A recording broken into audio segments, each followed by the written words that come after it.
We're live. It's just us. Nobody visiting Nobody today. visiting. Just us. So here we are live, Jim and Renda, all by themselves, enjoying life with lots of great memories. We miss the hollers. We do. Wow. We've corresponded several times this week, just for little things, and we miss them a lot. They were standing right here last week. Sitting. The boys were standing. But it was great. We have had, I won't say just as busy a week, but we seem to be busy. Well, there's certainly plenty to do. For example, there's a lot to do in finishing up the laundry room. I've gotten a little bit done on that. We cemented up the crawl spaces. Yeah, the entrance cemented up the entrance, the outside entrance to the crawl space. He didn't cement the crawl I need to finish them off a bit, but they're in good shape. But last Saturday we moved the pigs. Was it Saturday? No. Monday. Yes. Monday. We moved the pigs, and whenever I move them, I test the fence at that time to see if it's still working okay, and it wasn't. So I knew it was only a matter of time. Say hi to Marianne. Hi, Marianne. It was only a matter of time till the pigs tested it and figured out all they had to do was push, go under the wire, and they were. But they didn't. They haven't. They won't get near it. They're well trained. They're very well trained. I don't think they do it at all. One of them got shot 2 days ago. yeah, just before it went off. So I'm thinking something different has happened to it. But as I got looking into, troubleshooting why would an electric fence not work, one of the main suggestions that's repeated over and over in everybody's explanations is you need 3 ground rods. Well, I only had 1. That's what came with the kit, and it was shorter than what they mentioned, and smaller wires going to it, and on and on and on. So essentially everything was wrong with it. But it had been working. So got the ground rods so I could drive them in. As I went to drive them in, I was having some trouble doing it, and I realized that where I had elected to put the first one, we were close to this tree, and I don't know what kind of tree it is, but it's one of our many zillion trees. Off of its roots come new starts, and in the paddock where the pigs had been, there's lots of branches, even though we totally cut them down, that are now up about that tall within a month. So lots of roots under there. Sorry, my thing just came on about Florence. So. Anyway, as I'm pounding down, I'm realizing that I'm hitting roots, and I realized that probably wasn't the best place. So I'm having to relocate my ground area, but it has to be 3, and they recommend that they're 10 feet apart at least. Now there are other more technical things that some people have suggested, but this is for pigs. This is real life. This is real world. But we are properly grounded. We will be. It's a lot of work to get that done, but I'm close to doing it. But the reason I bring it up, it wasn't on my list of things to do, but then again, I couldn't just say, oh, everything's fine, it's not going to be a problem, because eventually it will be a problem. Okay, I'd like to say hi to Courtney from Alabama. We got somebody scratching at the door. And to Eric from Maryland. So I just barely, if you heard that little ding on my phone saying that Hurricane Florence is slamming into the coast as we speak. We have so many friends and family in North Carolina and in Virginia and in Washington, D.C. area. So our prayers and thoughts are with all of them. So I know that many of you know many of them. So except for my nephew, who's about 45 minutes from the coast. They're going to get wet. Yeah. Hello from Texas. Hello, Colleen. So Alabama, they're far enough. They're far enough away. They'll get rain. Maryland will, though. Yeah. Yeah, Maryland will. So I had an experience this week. Last week, it started raining, finally. Yes. It was super hot all week. And then it started raining on Friday. And I had just hung clothes out. And so it's not a problem. I just say, okay, the clothes can stay there and get rinsed in the rainwater. Not a problem. And 4 days later, it stopped raining and got thoroughly rinsed clothes at that point. So I put all the clothes away and didn't think anything about it, except for I said, okay, we're going to have to really think about getting a dryer because sometimes it's going to be rainy, and we even hanging them around in the house. Then the house is all musty. Yeah, the house is musty, but the clothes wouldn't dry just because of the temperature and the amount of humidity. So we're like, okay, the party's over. We have to get a dryer. So anyway, yesterday. So solar dryers only work when you have plenty of solar. Solar, yeah. So yesterday, I went to put my clothes, put my socks on, and I reached down and pulled it up, and boom, I got stung by a wasp. Or a bee? No, it was a wasp. A wasp? Yeah. Okay. And man, I've been stung before, and wasps hurt. They hurt really bad, and it was on my ankle, and it kind of permeates the ankle, and then the pain shot up to my knee for a few moments, and I'm like, I gotta go out and help with chores. And whereas I do not normally take any ibuprofen, I just don't do it.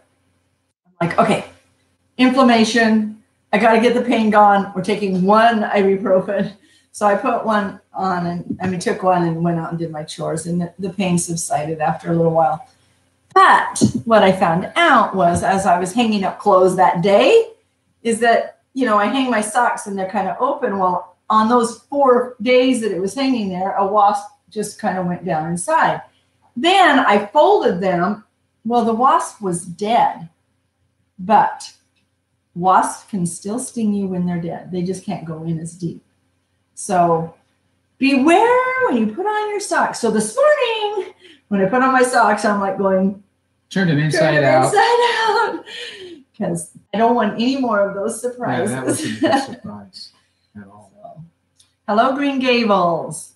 Colleen says she loves us, and yeah, so very good. We're sure that a lot of you can identify with our title, that there's a lot of things to do, just a lot of things to do. In fact, in our newsletter, we're writing about, well, we had this little experiment. We'll give you a little heads up on our newsletter. It comes out tomorrow morning. We looked at, I can't even remember what it was, as we're driving out of the driveway, and he goes, this is a priority. Then we looked at each other and just started laughing, because everything's a priority. Not everything, but we have so many priorities. So like when the pipes broke, that was a priority. When we discovered there was water running out in front of the house, that was a priority. It seems like everything's a priority, but some of them you can't ignore. Right. Yeah. Right. So I'm sure everybody's familiar with that. And now here we are, I wouldn't say remodeling, we're repairing our house and trying to get what we can get going here. We've got the animals, we want to get the gardens going. It's just a lot of infrastructure kinds of things. Plus we have the animals to take care of. So there's just, we've taken on a lot, and it all needs to get done. And it's just like, where we look, there's a pile of something that hasn't gotten where it needs to go, but it's not hurting anything. Well, and speaking of piles, yesterday, hello, Diana.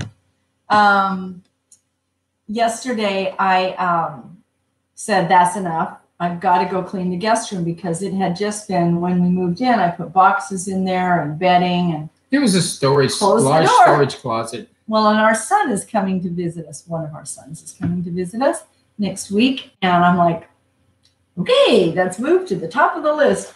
And I just had the best day.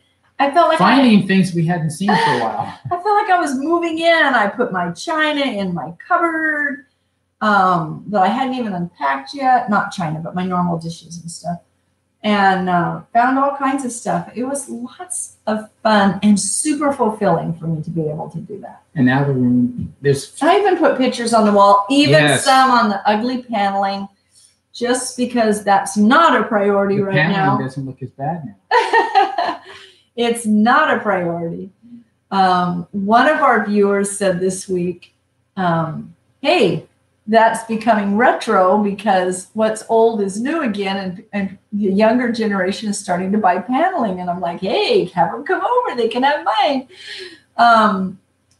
I am so happy when we get to get rid of it. But we now know which walls we have to tear down to the studs and which ones we don't. So that's really good.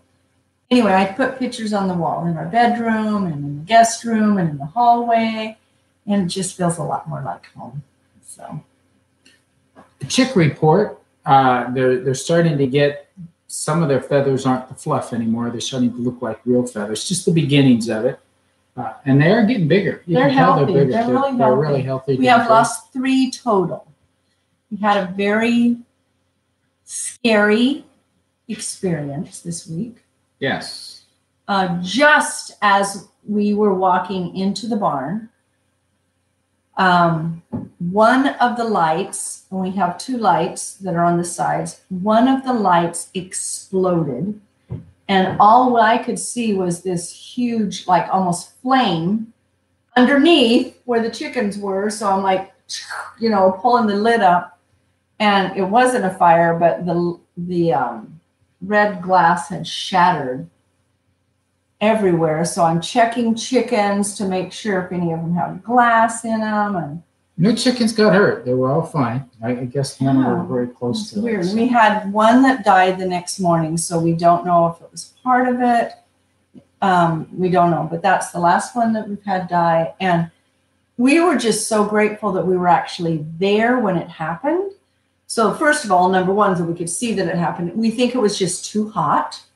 And so now we've got a temperature thermometer. That's a bulb we've used for a couple of years, actually. So it was. And the other bulb that matches it stopped working after the next day. And so we're like, okay, I'm glad you stopped working before you exploded. Yeah.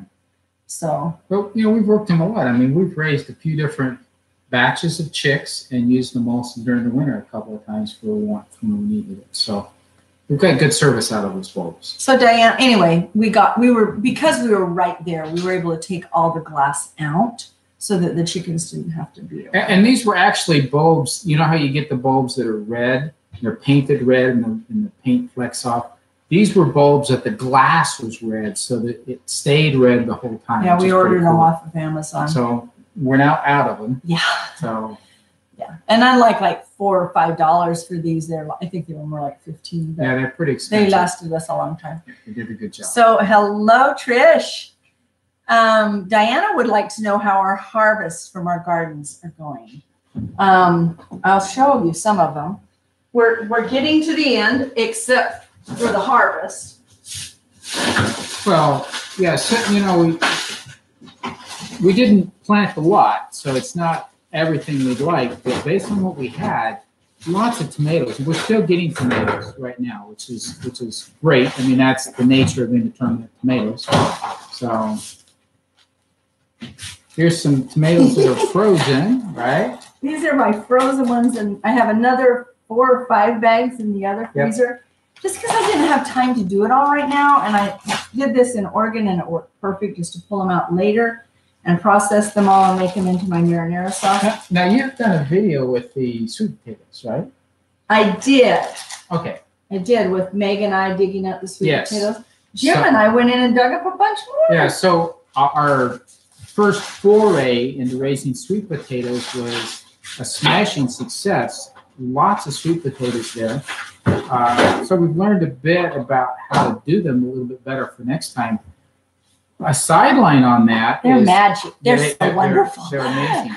The greens off of it, we gave it to the pigs, and they loved it. They just gobbled it right up. And we know we could eat them, but we fed them to the pigs. Yeah, so it was good for them. It was a good use of it. But there were lots of greens. Those produced lots of greens out of them. So it was well done. But if you watch the videos, you know that we've also put in a 4x8 area that we're doing some bush green beans this fall, and they're amazing. They're about this tall right now. I think they grow. We could probably watch them grow. Let me answer Trish's question. She got in late. Yes, we were talking about an exploding lamp. She said that she's had heat lamp. She's had that done before. And yeah, Trish, what happened is it exploded while we were walking in the barn. So it may have been we opened the door a little bit shifting in the temperatures, and somehow it caused it to explode right then. It was just lucky timing for us to be there when it happened. Yeah. So one of the reasons that I am crazy busy is because I'm making the 11th week lesson of our 12 weeks to Heartiness. And that's okay. But with each week that I have to do 5 meals. And that's a lot of work. Not that I don't normally cook for my family. Well, usually we have a meal and leftovers for a while. This is a meal. Yeah. Leftovers accumulate. And when the Holler family was here, we experimented on them. So we cooked them and give them to them, cook them and give them to them. They gave us raving reviews on all of the ones for last week. So sure helped on the leftover problem. There was no leftovers. I'm like, I came from a family with 6 kids, and I thought, wow, I forgot what it was like. And then, to cook for that many. Let me catch up on comments here. Diana says, that is exactly what I did with my tomatoes. I just took some up amount, and when they defrost, the juice separates from the tomatoes, cutting my cooking time in half. Good. Trish, sad. I think our ducks, we had pecked here. Oh, goodness. Yeah. Did they get hurt? Their ducks, she think the ducks pecked their light to explode. Oh, okay. That would surprise so tell a us duck. That. And Marianne says, good idea with the tomatoes. I did some like that. Come winter, we both can work them up. That's what we're looking for. When things slow down a bit and we're looking for things to do, we've got the tomatoes. We also have our elderberries. Does that mean I get to look for something to do? What that will be like. Yeah, that may never happen. But I'm saying if it does, we have options, right? Okay, so the ducks were fine. Hi, Brenda. She's been dehydrating her tomatoes. We did some of that last year. Okay. Yeah, they turned out well. I'm gonna say they turned out really well. Hello from Lisa, and welcome to our channel, Lisa. Let's see, slow down and cool down. Yeah. Yes. Yes. Absolutely. Well, we had to time this. I'm taking dinner into a family tonight that she's been sick and in the hospital, and we're like, okay, 5:30, we're in the car racing because they live about a half an hour from us out in the country. So, but it's sitting right there all ready to go. But it's a good busy. It's a good busy that we do. Well, good things are happening. We help a lot of people. We're enjoying it. A lot of people help us. It feels great. Absolutely. Speaking of helping people and elderberries. Oh yes. Yeah, that all kind of goes together. One of the guys that I work with, we talk every day. We have a meeting first thing in the morning. Over the last week, he's had it's kind of like a head chest cold kind of thing that's been developing. He sounded horrible this morning. Keeps sounding worse and worse. And from day one, I've been telling elderberries, I'm saying, David, you really need to try elderberries. And he's never really asked me about them because he has no clue what they are. And he thinks it's just something weird that I'm saying. But finally, it was just he and I today instead of other people there. And so we talked about it a little bit more. And he asked me some questions about it. And I says, you know what? I've had some of these issues over the last week. And I'm doing the elderberry every day. Oh, really bad. Kicked it away. It was getting me. So he asked me enough questions about it. Where can you get it? And he got into the. Hopefully, he's smart enough to start taking it because that's what he wants to take something. And I'm like, you can take all the medications you want, but this is one that's going to cure. And then I was coming home from the store, and I stopped by an elderly person that we know who I knew had surgery 3 weeks ago, and I was just checking on him, and he has a cold, and I said, have you ever taken elderberry? And he goes, I don't even know what that is. And so I came home, got him some, took it back to him, and I said, take 4 tablespoons a day while you're feeling bad. He goes, okay, I'll try anything. But I mean, it really kicked ours today. It's been very effective for us. Every single time we start to get anything, we take that, and it's gone. And mine was even, I could tell, going to go into my ear, and I never got it. Okay, let me catch up. Okay. Lisa said, go nurses. Are you a nurse, Lisa? And we have, I can't pronounce it because it's very much in Russian, but we have someone on here from Russia. Whoa, that's the Welcome. first. And are the sick person's family members the guinea pigs for your recipes?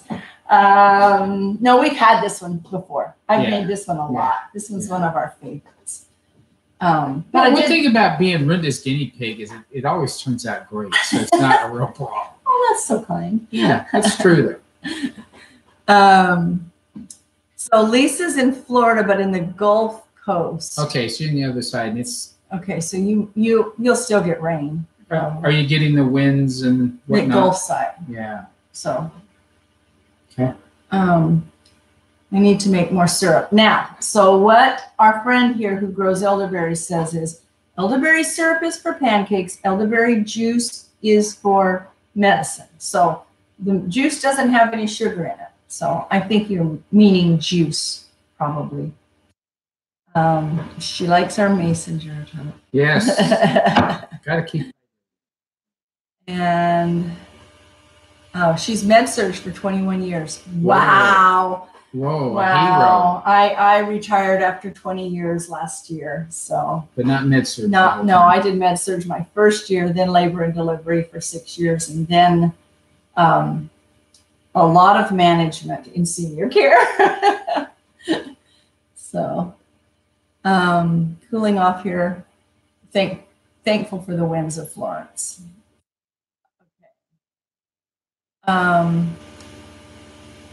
We don't have a recipe, so if you made elderberry juice, Trish, if you did, I would love to have the recipe because we have elderberries in our freezer that we need to make up for ourselves. We're just going to kind of guess how to do it or look it up. We're going to look it up. I know, but I'd love to look it up for her. So. She wants to compare recipes. I don't have one yet. Ours is from Terry Durham, who was highlighted from Doug and Stacy. He's here in Missouri, and he ran a 3-day. He's the one who ran the 3-day elderberry workshop. It's an annual workshop that we went to and learned all about it. So he's a grower and producer. He grows a lot of elderberries, but he gathers up elderberries from a lot of other growers. And he's got products. So Brenda's taken an elderberry branch and grew it. One of them survived. Yeah, we're gonna go to the wild elderberries that we picked from this year, and we're gonna do some cuttings off of it. I think we're gonna do. I don't know. We'll have to. Whoa!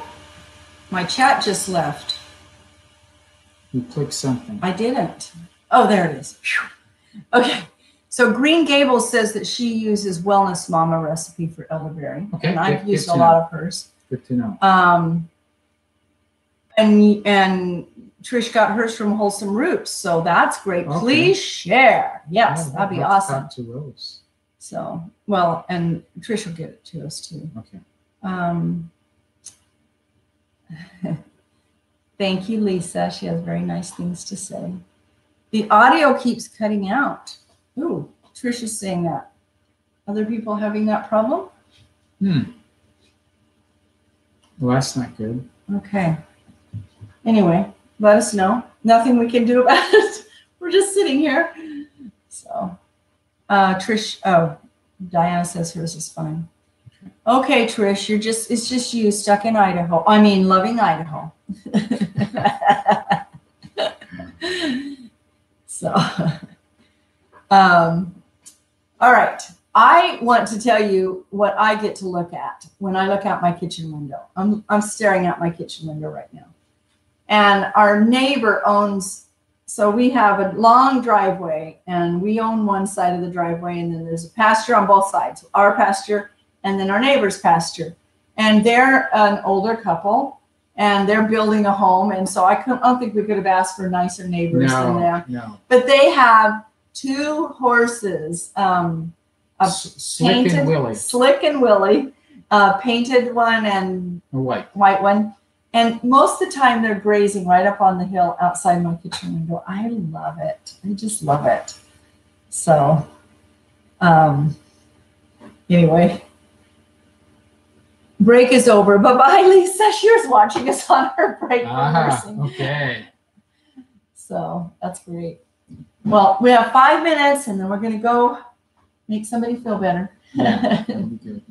So, what else have we done this week? We're still, what else have we not done? So I told you that he's, when the Holler family left, we had the floor all done. If you saw that video, you saw the dance that we did on the floor.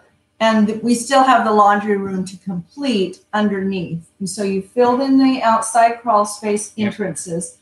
We're making an inside crawl space entrance. And then we are sealing up every little part that rodents or bugs or anything could get into, and then doing the encapsulation with it. For the vapor barrier. Go ahead. No, go ahead. I realized this morning I was talking to my sister-in-law about the hurricane. She's out there on the East Coast. And I said, we haven't had anywhere to go at all. If there is a tornado, we have to go to the end of the hall and put a mattress over us. But now, at least until we get a cellar built, we have the ability to go down through the access into the crawl space that is no longer scary and ugly. It's clean and encapsulated, and we can put a little bit of emergency stuff down there. So, I mean, we can sit on the floor, and that's good for now. So that feels better than a quick report on the co-op adventure that we're having with two of our friends and the chicks. There are two families that they each bought 25 chicks, and we bought 50.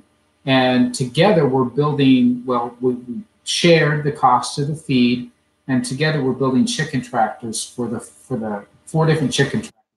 So 25 in each one. We got started on that this week. We got the frame started, and next we're going to, what was that? Next we're going to be adding to them we're going to be able to put on the sides and the axles, and Linda's actually found a good source for the cover that's going to go on the canvas that we put on. So it's just kind of nice to work together. And we've had somebody else who said, hey, they'd like to be part of the next co-op thing that we do, whether it's buying food or whatever. But very advantageous to go together, because the price difference we got in feed by buying the larger quantity was fantastic. And larger chicken.